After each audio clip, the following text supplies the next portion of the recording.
আমরা কি বলবো যে ৭১ আমাদের অংশ ছিল না? বিকজ কয়েকটা বাচ্চা পোলাপান যাদের বাংলাদেশের ইতিহাস সম্বন্ধে কোনো আইডিয়া নাই, বাংলাদেশের কালচার সম্বন্ধে কোনো আইডিয়া নাই, তারা বলবে ৭১ বাদ। মতামত আমরা যদি লিবারেল ডেমোক্রেসিতে বিশ্বাস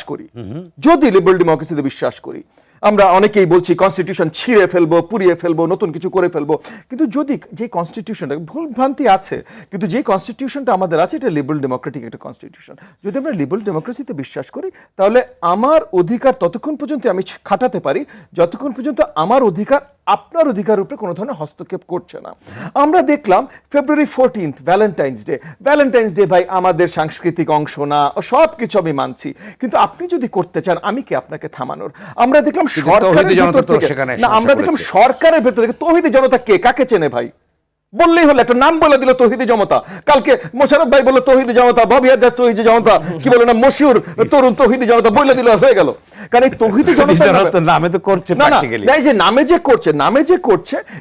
যে করছে সেগুলোরও কিছু এগেন আজকে ইন্টারনেটের যুগ, তো তরুণরা বা বিবেকবান যে জনগণরা আছেন তারা অলরেডি ছবি দিয়ে পরিচয় দিয়ে ইন্টারনেটে দিয়ে দেয়। এবং আমরা দেখেছি যে তৌহিদি জনতার নামে একজন হ্যারাস করলো ঢাকা বিশ্ববিদ্যালয়ের ক্যাম্পাসে, তাকে যে জেল থেকে ছাড়িয়ে নিয়ে আসলো, যারা ছাড়িয়ে নিয়ে আসলো ফুলের মালা দিয়ে, টুপি পরিয়ে, পবিত্র কোরআন তার হাতে দিয়ে কোরআনের অবমাননা করেছে, এটা যারা করলো তাদের পরিচয় পত্র বেরিয়ে গেল যে তারা এর আগে হিজবুত তাহরির না কিসের সাথে জড়িত ছিল।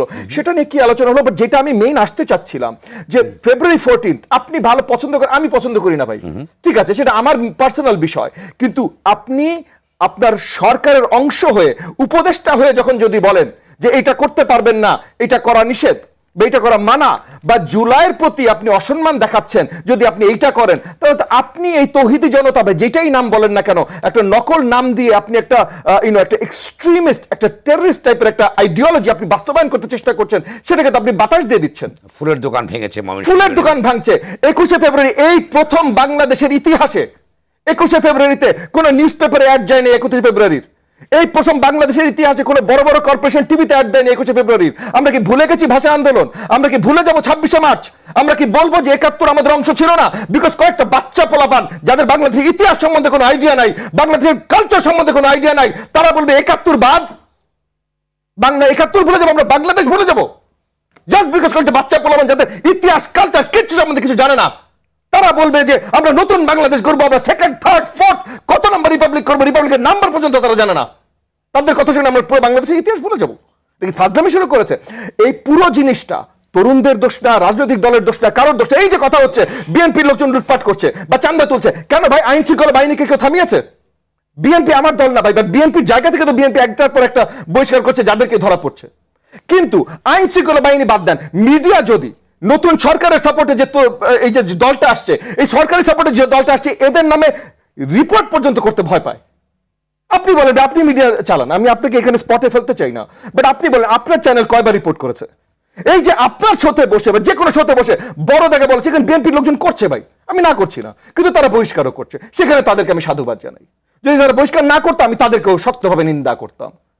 কিন্তু অন্য পার্টি যে করছে তাদেরকে ধরেন, তাদের কথাও বলে, তারা তো নতুন এসছে ভাই, মাঠে নতুন এসে অলরেডি চান্দা শুরু হয়ে গেছে, তাহলে তাদের সম্বন্ধে কি ব্যবস্থা আপনি নেবেন? তারা এই যে বিশাল করে একটা আয়োজন করছে, এই আয়োজনে ফান্ডিং করতে আসছে, তারা এইটা পর্যন্ত বলেছে যে তাদের ফান্ডিং করতে আসছে, তারা বলতে পারছে না কারণ এখানে সিক্রেসি আছে। কেন ভাই? এতদিন তো আমরা এগুলো নিয়েই কথা বলছিলাম, যে সিক্রেসি কেন আছে? আমি বিএনপির কাছে জানতে চাই তাদের ফান্ডিং করতে আসে, আমি জামাতের কাছে জানতে চাই তাদের ফান্ডিং করতে আসে, কারণ প্রত্যেকটা টাকা ফান্ডিং তুলতে রাশেদ জানে, আমি জানি আমাদের কি অবস্থা, মানে মাথার ঘাম কোথায় পায়ে ছুটে।